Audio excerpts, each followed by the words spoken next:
बिस्मिल्लाहिर्रहमानिर्रहीम। Construction talks में खुश आमदीद। आज की इस वीडियो में हम आरबीसी और आरसीसी छत के फ़र्क के बारे में जानेंगे। तो हम डिस्कस करते हैं कि आरबीसी जो है वो रीइंफोर्स ब्रिक सीमेंट का एब्रीवेशन है और इसी तरह आरसीसी रीइंफोर्स सीमेंट कंक्रीट का एब्रीवेशन है। तो अभी जो आरसीसी जो छत होती है उसके अंदर ब्रिक्स यूज़ नहीं होती, उसमें सिर्फ कंक्रीट और जो सरिया है वो इस्तेमाल किया जाता है। जबकि जो आरबीसी छत है उसके अंदर जो ब्रिक्स है उनको यूज़ किया जाता है।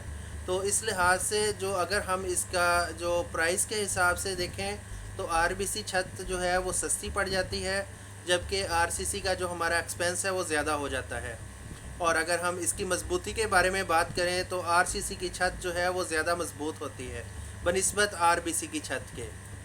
जैसा कि अभी हम डिस्कस कर रहे थे आरबीसी और आरसीसी छत की मजबूती के बारे में, ऐसा ही अगला जो बहुत इम्पॉर्टेंट जो चीज़ है वो सेम या नमी की है। हमने अक्सर देखा होगा कि हमारे घरों में छतों के ऊपर कुछ अरसे के बाद जो है वो सेम कलर निकलना शुरू हो जाता है, उधर से पेंट गिरना शुरू हो जाता है। तो उसकी वजह ये भी हो सकती है अगर हमने आरबीसी छत डाली हुई है जिसके अंदर ब्रिक्स यूज़ की हैं, तो जब कहीं बारिश आएगी या हम फर्श की सफाई करेंगे तो उसके ऊपर पानी जो ईंटों के अंदर जज़ब हो जाता है, कुछ अरसे के बाद वो कलर छोड़ना शुरू कर देती हैं, उधर से वो ईंटें ख़राब होना शुरू हो जाती हैं, जिसकी वजह से हमारा पेंट वगैरह ख़राब होता है।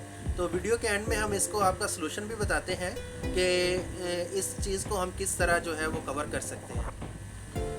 जी, आरबीसी की जो छत है उसके अंदर अगर हमने सेकंड फ्लोर बनाना है तो उसके लिए हमको जो ऊपर सेकंड फ्लोर की दीवारें हैं वो नीचे वाली दीवारों के हिसाब से ही रखनी पड़ेगी। अगर हमने ऊपर अपना नक्शा चेंज करना है, अपनी मेजरमेंट्स को चेंज करना है, तो उसके लिए उधर हमको बीम डालना ज़रूरी हो जाएगा।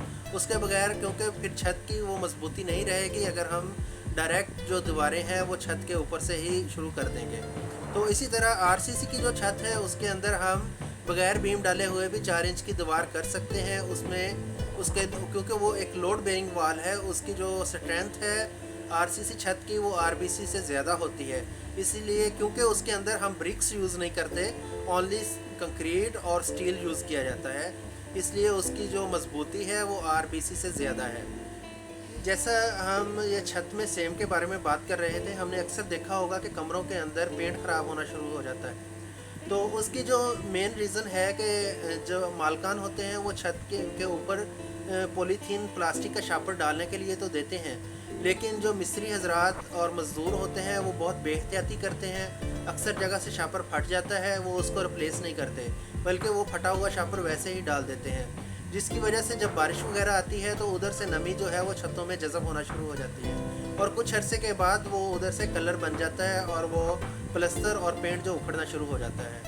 तो दूसरी चीज़ जो इसको रोकने के लिए हम कर सकते हैं, छत डलने के बाद उसके ऊपर सीमेंट का छिड़काव करके लोहे वाले गरमाले से उसको ऊपर से अच्छी तरह प्लेन कर दिया जाए, जिसकी वजह से सीमेंट की एक लेयर ऊपर बन जाती है, जिसकी वजह से जो हमारा पानी रेन वाटर है वो हमारी छत में जज़ब नहीं होता। इसी तरह जो आरबीसी की छत है उसके अंदर भी दो जो हैं वो टाइप्स होती हैं।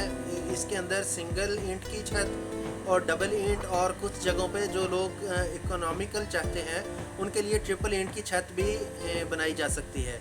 तो इसका जो मुकम्मल तरीक़ाकार है वो आपको नेक्स्ट वीडियो में बताएंगे, ताकि आप लोगों को कम खर्च में वही सेम मजबूती मिले।